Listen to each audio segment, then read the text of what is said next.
Good morning. Welcome to JP's morning brief for May 11th, 2026. Thank y'all very much for tuning in this morning for a few minutes with me. Um, as we get started, don't forget, it's hopefully all the moms out there had a great weekend. Um, it was good for us here until last night. As you probably saw in the chat, it's like Covite for Life and me were talking about the storms. We had some pretty heavy storms that came in. We got an inch and a half of rain in about 3 hours, which is not bad because they were telling us to expect golf ball size hail and extreme 60, 70 mile an hour winds. We didn't get all that. We just got the water and some wind, but that was good because I didn't want anything worse. But it was cool. But hope all the moms out there that are watching or will be watching had a really good weekend.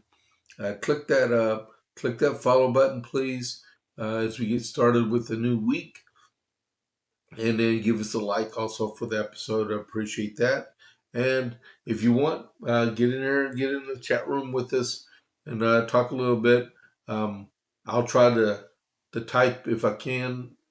Normally, I'll just respond back. Say that what I saw that on the chat, and then I'll respond back. Okay. So America 250. This is what I got for May 10th, which is yesterday, 1776. Would y'all believe that last night my daughter got my wife tickets to go see the Devil Wears Prada 2. And so I stayed home. And I was, okay, I'll just watch a movie. And I had recorded a movie a couple weeks ago, Hamburger Hill, about a battle in Vietnam, right, in 1969. And needless to say, last night when I was watching the movie, uh, the battle started on May 10th, 1969, and last night was May 10th. I didn't put two and two together until I started watching the movie. That was wow. But okay, um, and it was a very bloody battle. So if you're looking for a comedy, that's not one to go watch. It's a serious movie. Okay, so what I'm going to read is May 10th, 1776. And it was a resolution that was made during the Second Continental Congress by John Adams. Okay. Friday, May 10th, 1776, Congress resumed the consideration of the resolution reported from the Committee of the Whole. And the same was agreed to as follows. Resolved that it be recommended to the respective assemblies and conventions of the United Colonies where no government sufficient with the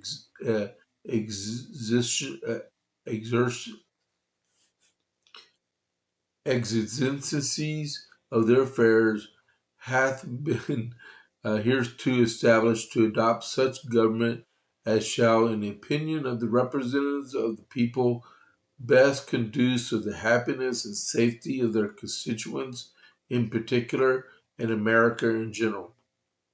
Resolved that a committee of the three be appointed to prepare a preamble to the foregoing resolution. The members be Mr. J. Adams, Mr. Rutledge, Mr. Richard Henry Lee. Marshall, in his Life of Washington, says this resolution was moved by R. H. Lee and seconded by J. Adams. It is brought before the committee as a whole house in concert with between Mr. R. H. Lee and me, and I suppose General Washington was informed of it by Mr. Harrison, the chairman, of some other of his correspondence, but nothing of this appears upon the journal. It is carefully concealed, like many other things relative to the great affairs of the nation which were before Congress in that year. This resolution I consider to be an epocha a decisive event. It was a measure which I had invariably pursued for a whole year and continued for through a scurrying in a series of anxiety, labor, study, argument, and obliquity, which was then little known and is now forgotten by all but Mr. Rush and a very few who, like him, survived. Millions of curses were poured out upon me for the exertions and for the triumphs over them by the Essex Juanitos, for were such at a time to be continued to this day in every state of the Union, who, whatever their pretenses may have been, have never forgotten nor cordially forgiven me. By this term, which is now become burglary and politically technically, I mean not forgiven me. Um, by this term, which has now become burglary and politically technically, I mean not the Tories. For them, I received always more candor, but a class of people who thought proper and convenient of themselves to go along with the public opinion and appearance, though their hearts have detested it. Although they may have think the public opinion was right in general, it is the difference with Great Britain. Yet they secretly regretted the separation, and above all things in connection with France. Such a party has always existed and was the final ruin in the federal administration, as will hereafter plainly appear. A committee of a whole again, Mr. Harrison reported no resolution. I mentioned these committees to show how these great questions labored day after day, consumed in debates without any conclusion. Yeah, sounds like typical government to me. But the important part was this: was the resolve uh, to recommend to the respective assemblies and conventions of the United Colonies where no government sufficient to the exigencies of their affairs, have to establish to adopt such government as shall, in the opinion of the representatives, best conduce to the happiness and safety of the constituents, in particular, America in general. So that second paragraph shows that the Second Continental Congress is moving to have the 13 colonies establish their own governments separate from the British government. All right, pretty cool. All right, all right. So next we got the armament shop. Whether you're looking for your first firearm, upgrading your setup, or need expert service, Jason at the Armament Shop is Copper's Cove's premier source for all things shooting. Browse our wide selection of pistols, rifles, and shotguns, backed by top-tier gunsmithing for repairs, along with reloading supplies and professional cleaning to keep your firearm in peak condition. Need a transfer? We make FLL transfers fast, easy, and affordable. Need a CHL? Jason can handle those classes. He has over 3 decades of experience. Visit the Armament Shop today at 115A West Avenue D in Coppers Cove, or call or text at 254-560-2023, or visit www.armamentshop.com. That's www.armamentshop.com. The Armament Shop, your safety, our priority. Alrighty. Thank you all very much for that. Iran update. So with the Iran update, we have the Iran had responded to the U.S. finally And then President Trump soundly rejected the Iranian response, calling it totally unacceptable. 61 vessels have been turned back and 4 have been disabled. The United Arab Emirates and Kuwait both have been attacked yesterday. Iran warns the UK and France from being involved in securing the Strait of Hormuz. Uh, Iran's president says negotiation is not a surrender. IDF, Israeli Defense Forces, strikes 20 targets that belong to Hezbollah. Um, Bibi Netanyahu says the Iran war is not finished. The in relation to the attacks onto the UAE and Kuwait, the UAE intercepted 2 drones, and the same thing with Kuwait. They intercepted 2 drones also. The IRGC threatens to attack U.S. bases if their tankers are hit. Brent crude oil right now is trading at $103.83 a barrel. West Texas Intermediate is at $97.51 a barrel. And the Dow Jones on Friday closed 12.19 higher to 49,609.16. All right. So that's your Iran update for the day, May 11th. Hey, don't forget to click that follow button and click that like button, please. All right. So we have a lot that needs to get done, but I'm going to cover a few stories first, the preliminaries part, and I'm going to try to catch up a little bit on what happened on Friday, because Friday was an extremely busy day, and part of the stuff that delayed everything was part of what I'm going to be covering in just a few minutes.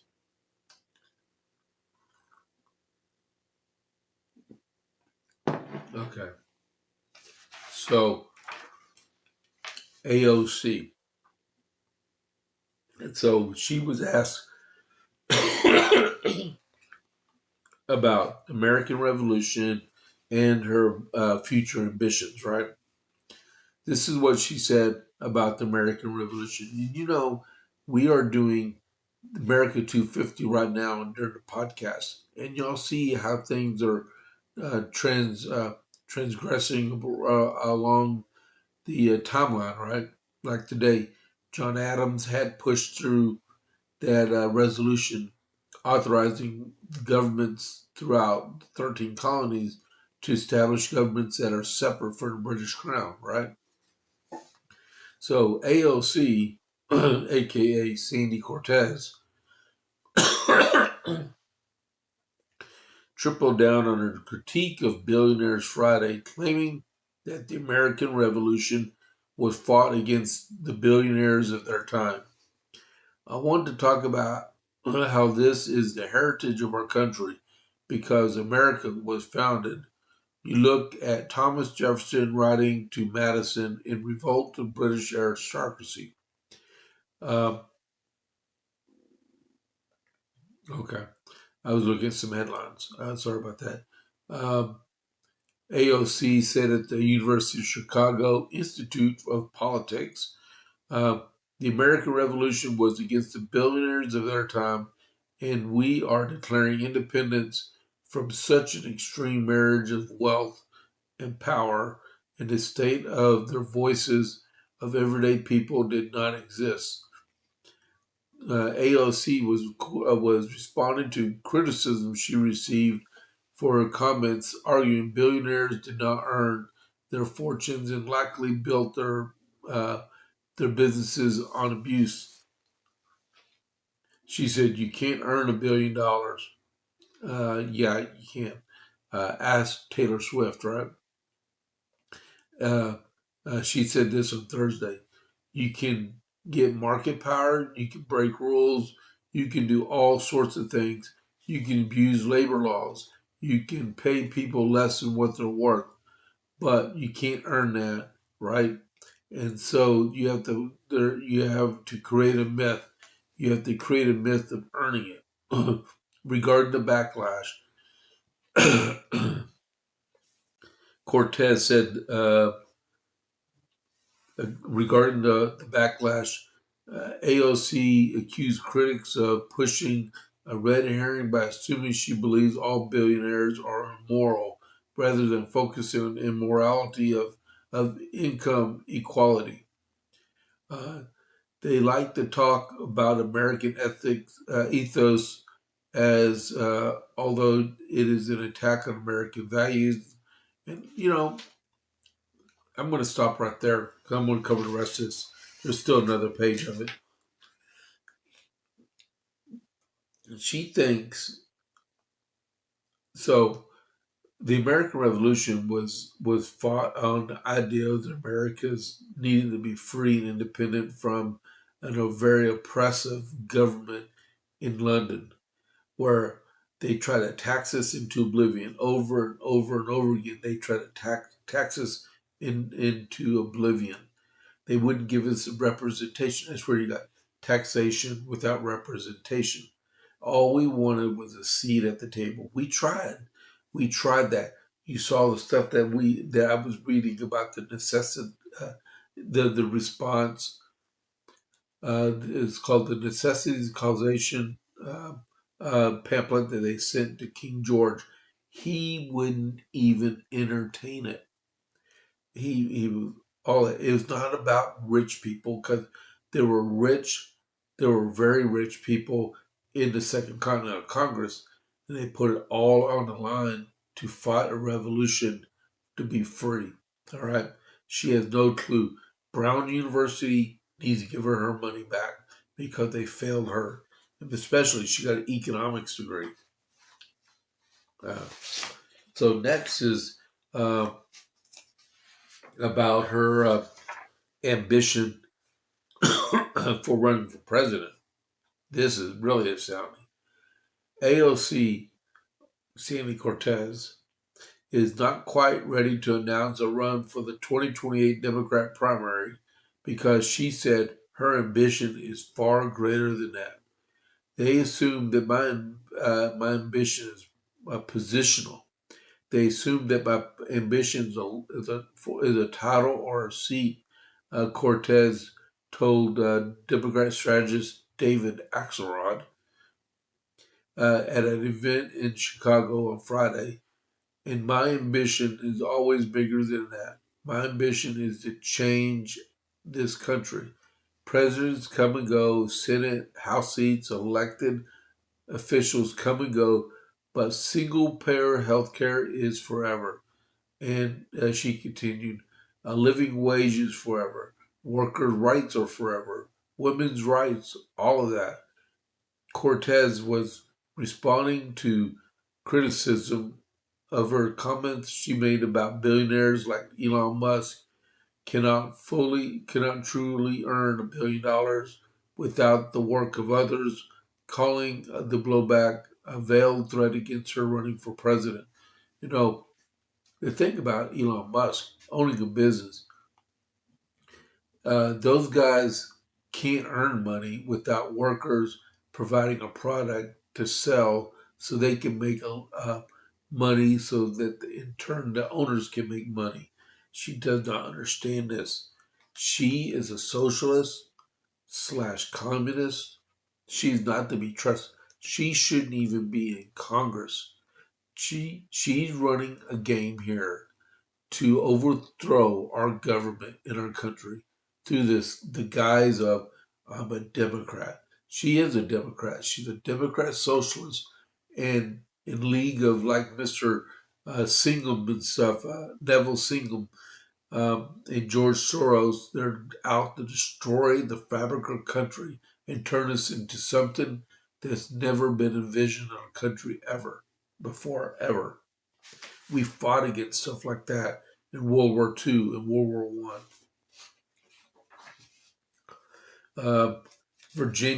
Virginia is still Man, I'm all congested. I'm sorry.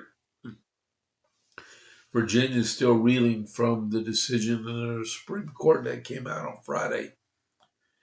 Um, I have an opinion piece I'm going to read a part of because we got another opinion piece. Wow.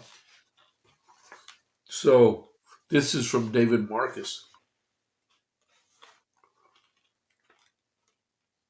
Democrats nationwide are furious that the Virginia Supreme Court did its job this week and struck down the results of the Old Dominion's blatantly illegal redistricting referendum, denying the party a 10-1 gerrymandered map it thought it had already won. But for all the outrage, strum, and drang and cries of racism, the left is offering no coherent legal argument as to why the decision was wrong. Instead, they are offering what sounds like a lot of slam poetry. Take the reaction of Representative Jamie Raskin from Maryland, not from Virginia, but from Maryland, to the decision. Today, in an outrageous outburst of right-wing judicial activism, the Virginia Supreme Court has struck down the will of all of the voters. But democracy won't end with right-wingers in black robes. I think now is when we are supposed to snap our fingers and say, "Far out, man." As the actual legal efforts, they are so lax and lazy that the official appeal filed by Virginia Solicitor General office after the decision even misspelled the words senator, opting for senator, like in the mythical creature, and better yet, Virginia, which is uh, uh, Virginia, is how they spelt it. I have, I'm astounded that with the people that went to college that work in government missed it. Right? Um, we're at 6:52. They spent $70 million for nothing. Really, they spent more than 70 million. So they spent 70 million. The state spent 10 million on the ballot itself, and there were other outside groups that spent money, and then the Republicans had to spend money also. So it was upwards of $100 million spent on a non-elected race. Totally, right? And this is what they're planning to do now. This is an opinion from Jonathan Turley, a constitutional attorney that you usually see on like Fox News, right?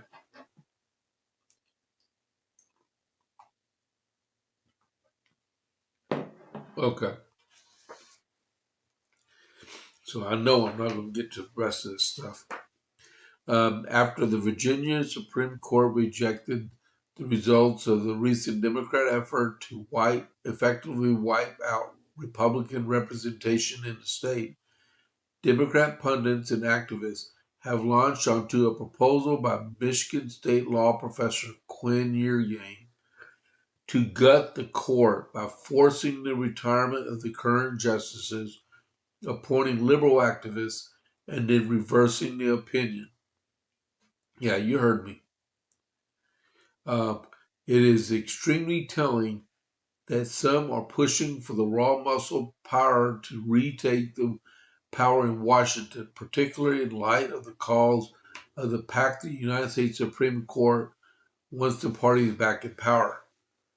Professor Yeargain declared on Substack that there is a simple and lawful solution: send the entire court into early retirement. Under this plan, Virginia Democrats would opt an absurdly low age for retirement in a gut and pack scheme.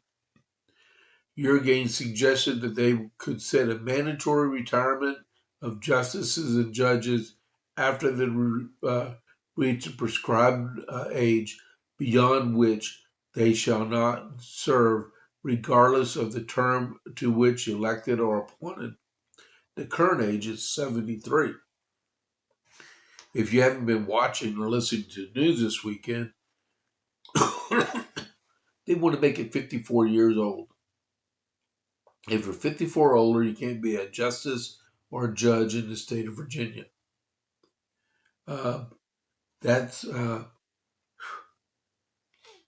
Yergin dismisses that number as arbitrarily and states that Democrats need only to make it 54 for Supreme Court justices, the age of his youngest justice, Stephen McCullough, who joined the majority opinion, and make it effective immediately.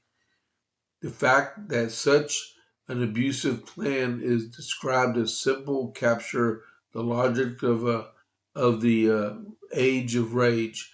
I recently wrote a column in which I warned that the reversal of the fortunes of the party could make it even more dangerous agenda, with Democrats pushing to pack the Supreme Court because they want to add justices to our Supreme Court. That would be SCOTUS, right? This is dangerous. I mean, what's next? You can't be a white male to be on the Supreme Court of Virginia. What's next? There you can't be a judge or justice at 54. You can't be a white male. You have to support LBGT, or it just spirals downhill until you can't get there. 54 years old. I mean, I'm 57, and that would limit what I can and can't do in our country. That would be ridiculous. That is, I think there's a whole slew of things in the ADA law that says you can't do something like that. Maybe that only applies to federal government, but it's blatantly discriminatory. I cannot believe that anyone in our in the state of Virginia would actually vote for something like this. The ramifications would be horrendous, right? See, I'm already running out of time. Uh, Quickly, the Supreme Court justice in Utah that ruled that they have to make a Democrat seat in the state of Utah surrounding Salt Lake City. Uh, she was caught having an affair with the redistricting attorney that was part of the lawsuit against the state of Utah. They found out that she was having an affair with him. She resigned from the Supreme Court. So does that mean that decision will be expunged? We'll find out, right? Before I leave, y'all, I am going to go over this real quick. Tomorrow night at 6 p.m. at Giovanni's, there's going to be a meet and greet coordinated between the Republican Party of Coryell County and the Coppers Cove Conservative Club. It's going to be showing we're going to have the runoff candidates from the county judge and the two commissioner seats are going to be there, and all are welcome to come and ask questions. And it's considered a drop-in, but we'll make the best of it, okay? But come on down to Giovanni's tomorrow night at 6 p.m. and meet your Republican candidates that are in the runoff. The early vote for runoff starts on the 18th of May, goes through the 22nd of May, and then the actual day for the runoff election is 26th of May, which is the the day after Memorial Day. So it's important to get out there and vote. All right. So it just now turned 7 a.m. So I am going to raid over to Vince. And I hope everyone has a good morning. I'm going to rest my voice and rewrite. This is crazy. Y'all have a good morning, okay? Let me initiate this raid real quick.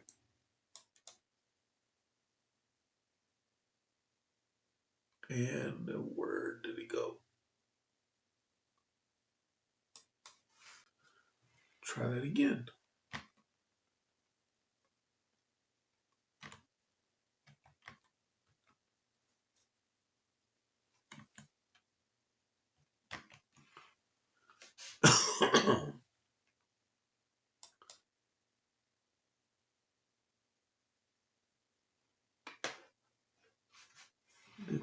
Okay, what in the world is happening?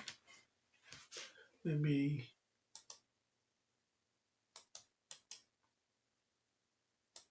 do it again.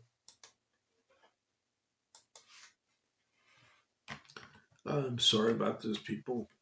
I have no idea what's going on. Computers are stupid, but we'll see. Let's see if it happens this time. It did. Okay, good. I'll see y'all at noon Central with the GPA report. And the raid is in 8 seconds.